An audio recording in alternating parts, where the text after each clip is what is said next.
Contale mejor vos a la gente, para yo no quería meter la pata porque esto es un proyecto muy copado y que tiene que ser contado por el propio protagonista, así que contanos un poco de qué se trata este proyecto educativo que haces vos y que lo publicás en Facebook, que está en todos lados. Sí, básicamente es usar un fenómeno social tan potente como el fútbol, y sobre todo en un país tan futbolero como Argentina, para hablar de otros temas. Es usar el fútbol, es usar las camisetas. Yo colecciono camisetas desde que era chico, que tenía 13, 14 años, todavía ni siquiera se vendían camisetas, pero ya me las ingeniaba para conseguir algunas, para pedirle a los jugadores, y después toda una vida coleccionando camisetas, cambiando, qué sé yo, en las canchas con hinchas de otros clubes, de otros países, en las Copas América, en los mundiales.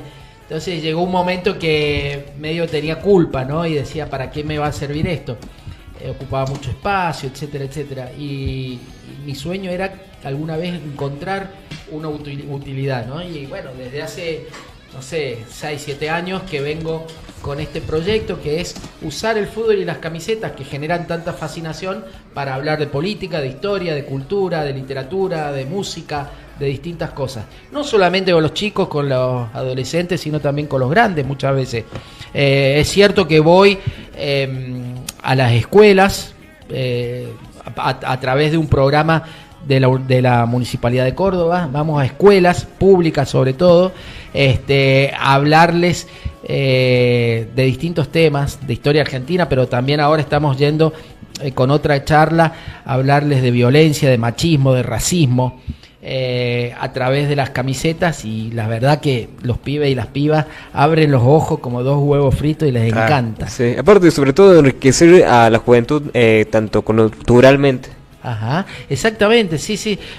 Yo la verdad que no entiendo cómo los planes de estudio no incorporan el fútbol, porque la verdad es una barbaridad ignorar el fútbol como fenómeno social. Te puede gustar más el fútbol o menos, te puede no gustar el fútbol, claro, pero vos no podés ignorarlo como el fenómeno social. Vos no podés hablar de, qué sé yo, la década infame sin una referencia a lo que pasaba futbolísticamente en la Argentina. No podés abordar el peronismo sin tener una mirada, no digo que sea la principal, ni mucho menos, pero en algún momento tenés que hacer una referencia a lo que pasaba en el deporte, en el fútbol, etcétera.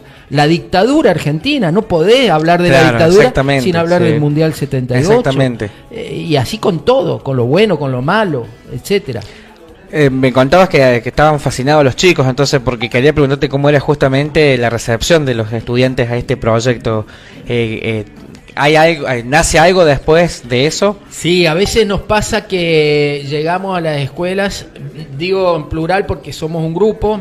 Yo doy la charla, las camisetas son mías, pero voy con todo un grupo que me ayuda en la logística. Incluso lo vamos mechando con música, y vamos con Jorge Luis Carabajal, un grandísimo músico de la familia Carabajal, de Santiago del Estero, y bueno, eso les encanta. Primero, lo que nos pasa es que a veces las profes, es difícil hacerle entender a alguien de qué se trata. ¿Qué es esto? ¿Es una charla? No es exactamente una charla, tampoco es un espectáculo, es un poco de todo. Y a veces los profes nos dicen, estos son terribles, no te van a dar bola, que esto, el otro.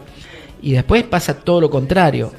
Los pibes y las pibas están fascinadas, participan, escuchan, se involucran, les encanta, y bueno, para nosotros es un placer realmente usar algo, en este caso el fútbol. Podría ser otra cosa, te digo, pero usamos el fútbol para hacerlos pensar un poco, ¿no? Ni siquiera para que reciban acríticamente lo que nosotros decimos, sino para hacerlos pensar un poquito, ¿no? Sobre algunas cuestiones que también en el fútbol se dan por descontadas y que son perjudiciales para la sociedad, para todos y todas, ¿no? Ahora, mencionaste dos cosas que son dos flagelos, no sé si decir culturales inclusive, del fútbol, que tienen que ver con el racismo y el machismo, ¿no?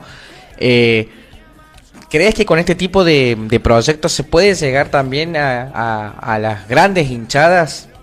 Yo creo que es la única forma, pero seguramente va a ser difícil, Misael, Va a ser muy difícil. Esas cosas no se pueden prohibir. Vos no podés decir desde ahora en adelante, no sé, está prohibido ser racista. Porque la verdad, lamentablemente hoy la sociedad argentina es absolutamente racista y clasista.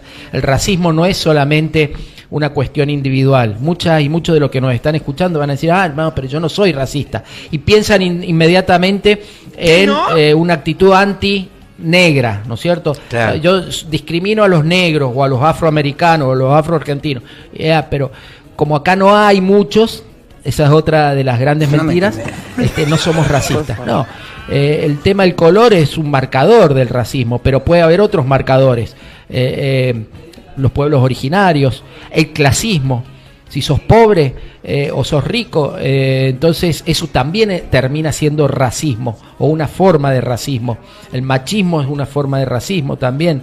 El racismo siempre tiene que ver con el colonialismo y el colonialismo tiene que ver con el clasismo. Hoy quizás no tenemos una potencia colonial que nos oprime, pero sí tenemos una clase dominante que nos oprime y que va buscando distintas brazos armados. En este caso, Milei, los libertarios, el neofascismo. Pero antes fue Macri, y antes fue la dictadura, y antes puede haber, o los medios de comunicación, o el sistema cultural, un montón de cosas. Entonces, por eso digo, no se puede prohibir. Lo que tenés que hacer es laburar, dar la batalla cultural, hacer campañas. Vas a fracasar, vas a volver a fracasar, vas a volver a fracasar. Pero algún día, a lo mejor, uno de los pibes que te escuchó dice, la verdad que no está tan bueno decirle boliviano a los hinchas de Belgrano. O no está tan bueno decir, ustedes son todos putos. Claro, sí. Porque nos pasa, empiezan a pensarlo y salen cosas hermosas de ahí. Sí, es cierto, porque si te pones a pensar, hasta tuvimos representantes. Luis Juez salió a decir, trató de boliviano a los hinchas de Belgrano. Exactamente. Entonces, viste cómo está impregnada y totalmente atravesada la sociedad desde arriba para abajo. ¿Qué queda si lo dice Luis Juez? Si el presidente Milei dice mogólico como forma de insulto, ¿no es cierto? ¿Qué queda para un pibe de la secundaria de Villa Siguru o de Villa Libertador o de cualquiera de nuestros barrios? Uno ve que está internalizada la violencia simbólica y física. Entonces, ¿eso cómo lo va a impedir? Y hablando, buscando formas alternativas, como puede llegar a ser esto, ¿no? Uh-huh. Tratar de inventar algo más entretenido, que no sea el profe, el maestro Ciruela ahí con un vaso de agua bajando línea. Claro. Hacerlo un poco más también interactivo, ¿no? Uh-huh. Escuchándolos y escuchándolas.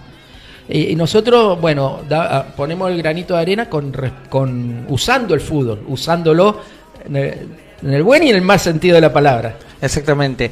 Mariano, te quiero preguntar porque ya me está dando mucha curiosidad, así que te voy preguntando trajiste camisetas de fútbol y sí. Ya te quiero preguntar, ¿las elegiste por una cuestión particular o fueron de manera random porque las trajiste? No, las elegí porque vos me habías invitado y entonces dije, ¿qué puedo llevar?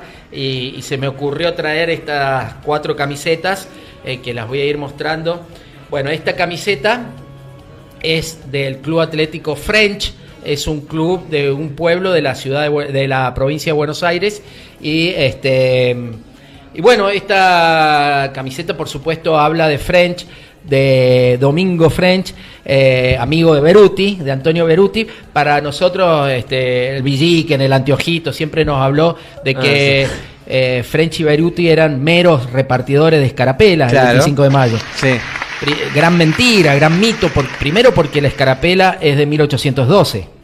O sea, nunca podría haber habido escarapela del 25 de mayo de 1810. Quizás repartían cintas blancas o blancas y rojas, no se sabe, para distinguir los patriotas o los que estaban a favor de la revolución de los otros. Pero además fueron muy importantes ellos porque eran verdaderos militantes sociales, laburantes. Eran trabajadores. French fue el primer cartero de Buenos Aires y del país. Un cartero. Y Beruti era un laburante de la administración pública. Entonces hay un componente popular y de la clase trabajadora en la Revolución de Mayo. Y además ellos, el 21 de mayo, el miércoles fue 21 de mayo, se juntan en la Plaza de la Victoria, hoy Plaza de Mayo, llevan a 600 orilleros, jornaleros, gente pobre, y exigen al virrey Cisneros un cabildo abierto. Ese fue uno de los aportes más importantes de French, por eso quería traer esta camiseta del Club Atlético French.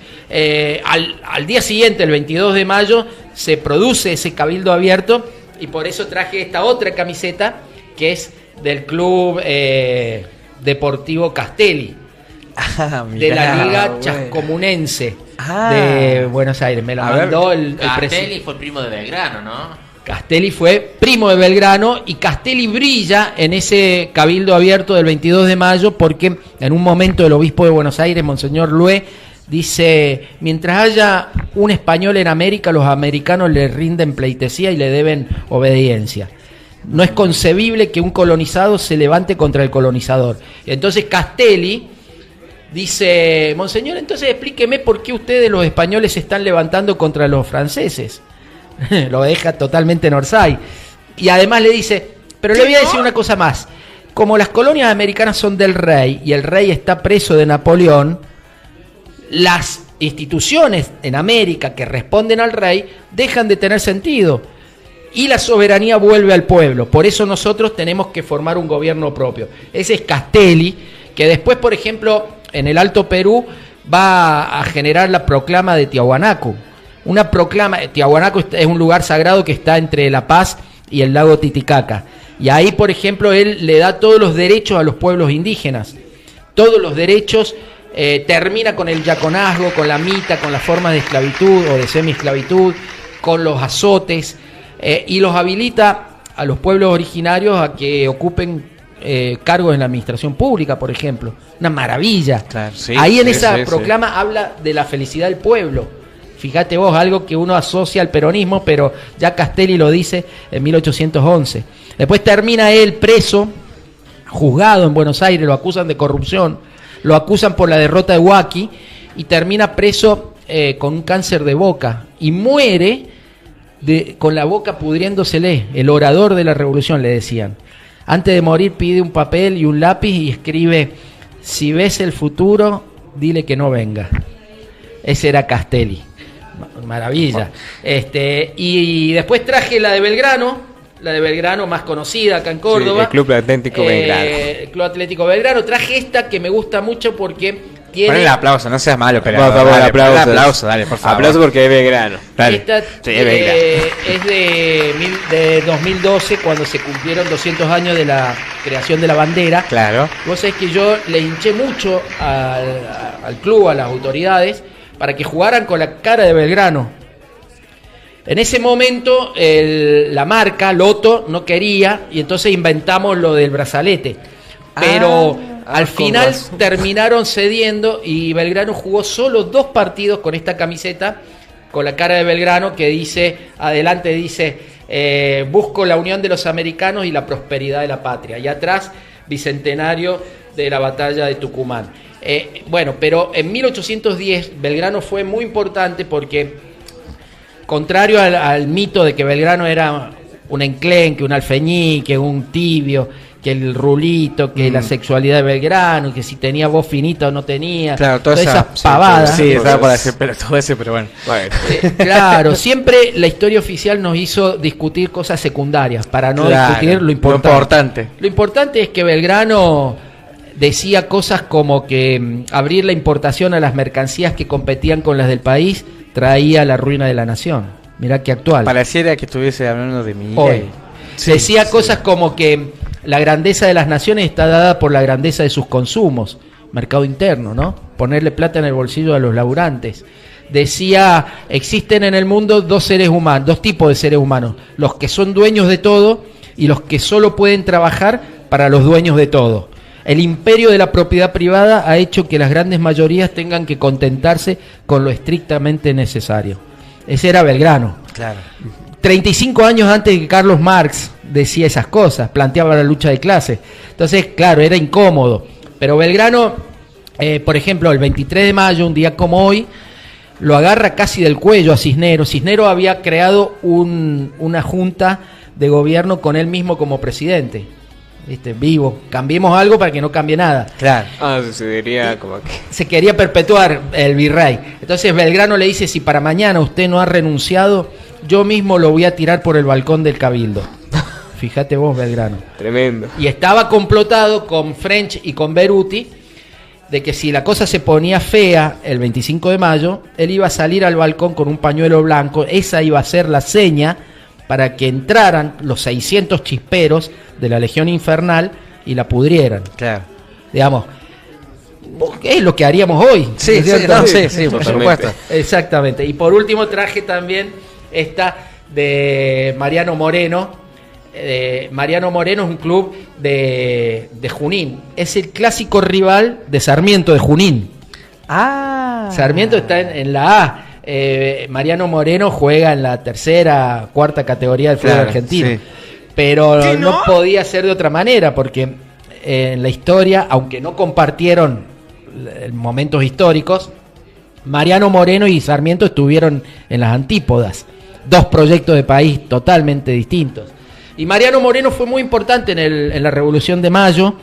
Mariano Moreno entra en la escena pública en esos días de mayo, lo van a buscar, un abogado, un intelectual, y él tiene una vida pública de 9 meses nada más, porque empieza ahora en estos días, y en marzo de 1811 ya está en el fondo del mar. Mariano Moreno es el que crea la Gaceta de Buenos Aires 2 semanas después del 25 de mayo, fíjate vos. Es un órgano de prensa al servicio de la revolución, para nada objetivo, ni independiente, ni nada de eso. Mariano Moreno hace el Plan Revolucionario de Operaciones, que es un programa de gobierno de la Revolución de Mayo, donde dice, por ejemplo, hay que expropiar a los terratenientes, hay que expropiar a los dueños de las minas, y hay que descontentar a 5.000 tipos para lograr la felicidad del pueblo. Mirá vos qué maravilla, Mariano Moreno. Y bueno, por eso lo terminan matando, envenenándolo en marzo de 1811, y vos fíjate que a la esposa, a Guadalupe, le empiezan a mandar guantes negros, mantillas negras, cartas de condolencia, antes de que lo mataran. Claro. Ya como tratándola como viuda antes de que lo mataran a Moreno. Cínicamente Saavedra dijo después, hacía falta tanta agua para apagar tanto fuego. Bueno, por eso traje también la camiseta de Mariano Moreno. Son las camisetas que traje como para mezclar un poquito el fútbol con la historia argentina en esta semana. La verdad que bastante interesante. Sí, mira, antes te voy a pasar los saludos. Foro Solidario de Córdoba dice, buen viernes compañeros, felicitaciones por el programa, abrazo al gran invitado. Marcelo Mateo Ripa dice, un genio Mariano, yo diría ir hacia una revolución epistémica. Es filósofo, filósofo también. Claro, sí. Bueno, ¿cómo se llama? Marcelo Ripa. Marcelo, seguramente Marcelo lo ha leído, sabe de Boaventura de Sousa Santos. Lamentablemente Boaventura de Sousa Santos se mandó un macanón, fue acusado de acoso sexual por varias mujeres y ahora ha caído en desgracia, pero eso no invalida todo el desarrollo teórico que ha hecho en mucha relación con lo que dice Marcelo, ¿no? Tiene un libro muy importante que se llama Epistemología del Sur, ¿no? Y él dice justamente esto que dice Marcelo, mientras también la forma de ver el mundo, la forma en que enseñamos, la forma en que aprendemos, la forma que tienen nuestras universidades sigan siendo eurocéntricas y del mal llamado primer mundo, y bueno, la dominación seguirá teniendo una base teórica. Tenemos que hacer una revolución epistémica, como dice Marcelo. Bueno, y tenemos un mensaje de Ezequiel Gamarro que dice, qué grosso Mariano, la verdad necesitamos más de estos en las aulas. La historia los escriben los pueblos, dice. Exactamente, muchas gracias Ezequiel, un abrazo para él también. Sí, y se escriben con derrotas y con victorias, pero con lo único permanente que es la lucha. Claro. Te quería preguntar, quizás te puede sonar una huevada, pero ¿sabés si los fundadores de estos clubes pusieron el nombre por alguna cuestión puntual, así, o es...? La mayoría, te digo, cuando busco las camisetas, cuando las consigo, cuando les digo, la mayoría ni sabe. Claro. Por ejemplo, el presidente de este club, de Castelli, del Deportivo Castelli, sí, es un tipo muy instruido, muy culto, que sabe y que además es un admirador de Juan José Castelli. Pero te diría que de los otros clubes no tanto. En el caso de Belgrano, bueno, a Belgrano lo fundan pibes de 14 años, entre ellos estaba Arturo Orgaz, ¿no es cierto? Pibes de 14, 15 años del barrio de Alberdi, que lo fundan un 19 de febrero, y justamente por la cercanía al 20, un 19 de marzo. No, claro. El día de San José. Claro. El día de Jesucristo, ¿no? Exactamente. Y le ponen Belgrano por Manuel Belgrano y le ponen el color por justamente los colores de la bandera argentina, ¿no? Claro. O sea, ellos sí tenían una idea, por supuesto, pibe de 14 años, en el año 1905 quizás no tenían la conciencia de ese Belgrano político, de ese Belgrano economista, pero actualmente te diré que me sorprende para bien Belgrano, porque primero con la anterior gestión de Pérez, cuando estaba Franceschi y ahora que está Luis Fartímez, han mantenido una línea, y por ejemplo todos los años cuando en marzo me invitan para darle charlas a todos los pibes y pibas de todas las divisiones hasta la primera y entregar la cinta de capitanía, me piden justamente esto, que les hable de Manuel Belgrano, que les hable del proyecto belgraniano, que les hable. En este año, por ejemplo, lo hicimos en mayo y resaltamos al crucero General Belgrano, hundido por la criminal de guerra Margaret Thatcher, un 2 de mayo, ¿no?, del 82. Entonces, Belgrano sí labura bastante bien la cuestión cultural, histórica, política, si se quiere. ¿Qué otros clubes ves que tienen el mismo compromiso de Belgrano en ese sentido? Actualmente, Banfield tiene mucho compromiso, tuvo la primera presidenta, por lo menos en la A, ¿no?, presidenta mujer. Fue uno de los que hizo la punta en entregar carnets de socios a las familias de los desaparecidos de Banfield en la dictadura. Pero en casi todos los clubes se están formando grupos de hinchas antifascistas, ¿no?, hinchadas antifascistas, grupos, ¿no es cierto?, que todavía no dominan las hinchadas, pero grupos. Y muchos empiezan a tener injerencia en las comisiones directivas. Esto está pasando en Lanús, esto está pasando en Argentino Junior, en San Lorenzo, en Independiente en menor medida.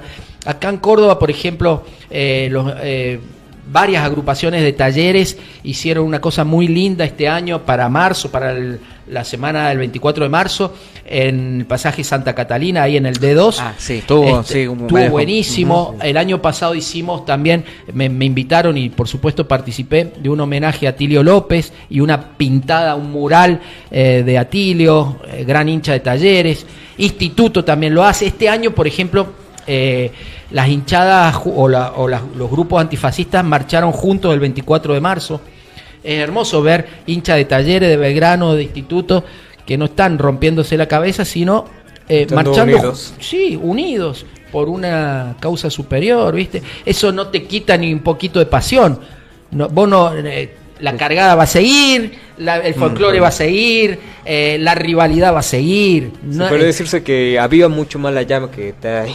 Exactamente, sí, porque yo te voy a querer ganar a vos y después te voy a cargar, pero siempre con un límite, ¿no es cierto? Todo con un límite. Y que eso no nos quite la conciencia de que el enemigo es otro. Claro. El que nos está matando de hambre y de angustia es otro, no es el hincha del otro club.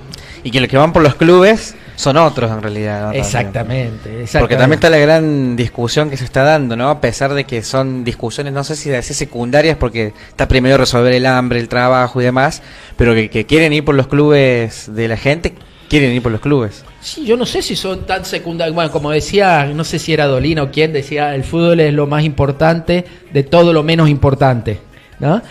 Pero Vos fijate, si vos le quitas el fútbol a la gente, que es lo único que le está quedando, si se privatizan los clubes, no es algo secundario, es algo importantísimo para la sociedad argentina, porque obviamente Talleres, Belgrano, alguno más, quizás se potencien, pero todo el resto de los clubes van a terminar desapareciendo. Y la función social que cumplen los clubes de barrio en un sistema de sociedades anónimas, esos pibes, 400, 500 pibes y pibas que están jugando al fútbol en Argentino Peñarol, en Unión Florida, en Las Flores, en Las Palmas, en tantos clubes chiquitos, esos van a terminar en la calle. El tema de las camisetas, por ejemplo, vos ves las camisetas del fútbol argentino hoy, creo que el 90% tiene publicidad. Si saben que quién controla eso, el Dibu Martínez embolsa millones y millones por una publicidad, sabiendo que le está cagando el corazón y la cabeza a millones de pibes, y después se lava las manos diciendo, pero si sos menor no podés jugar. Claro. Pero lo mismo Montiel, lo mismo todos. Es una vergüenza. Y es una vergüenza de los clubes que pongan publicidades de juego en las camisetas. Eso, de verdad que te digo, es peor que la cocaína hoy. Porque ni siquiera tiene la mala imagen de la droga. Y es tan o más adictivo que la droga. Aparte fomentando el juego. El juego que le robe al padre para jugar. Claro. Que pierda, que después... Hay pibes que se quedan toda la noche jugando. Y cuando vos te quedás horas y horas y horas, no solo que dejás de hacer otras cosas, entre ellas estudiar, entre ellas hacer deporte, y entre ellas vivir, dormir, sino que además, ¿qué haces? Y obviamente, chupás y te drogás mientras estás jugando. Es como estar en el casino, pero en tu mano. Y eso también tiene que ver con el fútbol. O sea, a partir del fútbol podemos hablar de un montón de cosas.